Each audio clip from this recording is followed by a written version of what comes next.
اللون الاحمر طبعا اي لون طوخ، الالوان الطوخ الاحمر الجويتي الازرق لازم نحط كميه لون يعني محترمه. فنغلف الكيكه طبقه من الكريمه البيضاء حتى ما نصرف هواي لون وحتى ما تلطخ الاسنان، لان هذا اللون الطوخ يلطخ الاسنان. مثل ما تشوفون دائما من تشترون لون احمر يقولوا لكم احمر طماطه وتحطون يطلع هيك وردي.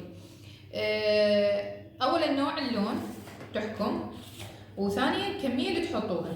هسه انا اخذت بس هاي الكميه راح اغلف، تشوفون كميه جدا قليله يعني هيك خاشوقتين، راح اغلف بيها هاي الكيك قياس 15. اللون اللي راح استخدمه الالوان مال شيف مرتضى الاحمر مالتهم قوي، راح احط تقريبا ملعقه كوب. اوكي اللون مركز. الخطا اللي تسووه هنا ممكن تخلطون بالسباتشولا، طبعا هذا الخلط بالسباتشولا يهبط الكريمه، احنا راح نحتاج نخلطه هوايه حتى يتجانس اللون، فالاحسن ان نخلط بالميكسر. طبعا هذا اللون يصير اغمق لما نتركوه لمده نص ساعه ساعه.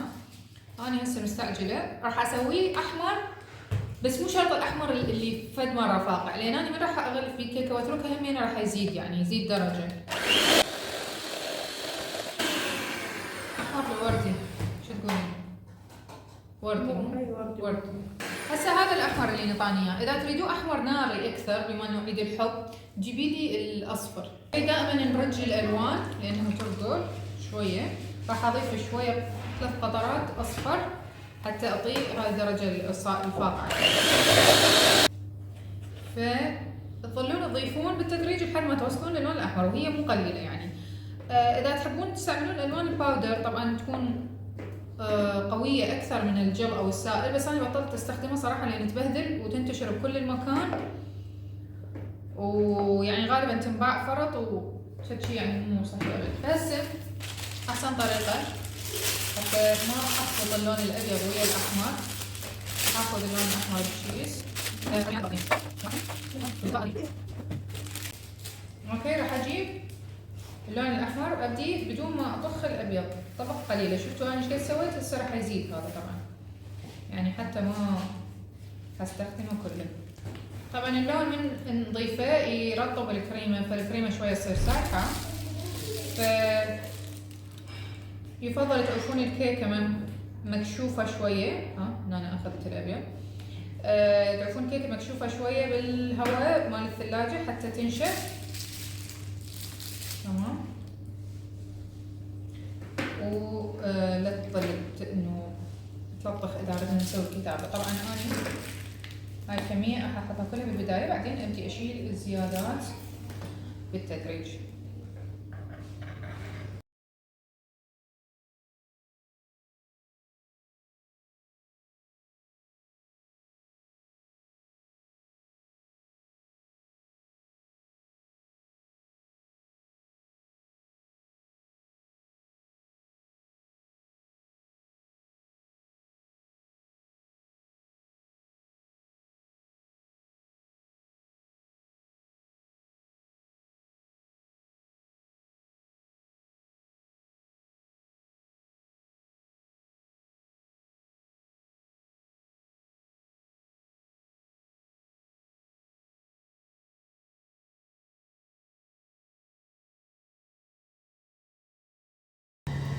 طبعا الكتابة بالقناش لانه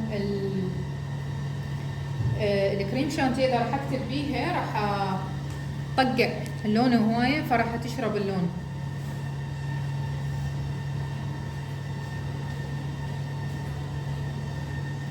قناش مقاديره راح اكتب لكم اياها تحت الفيديو.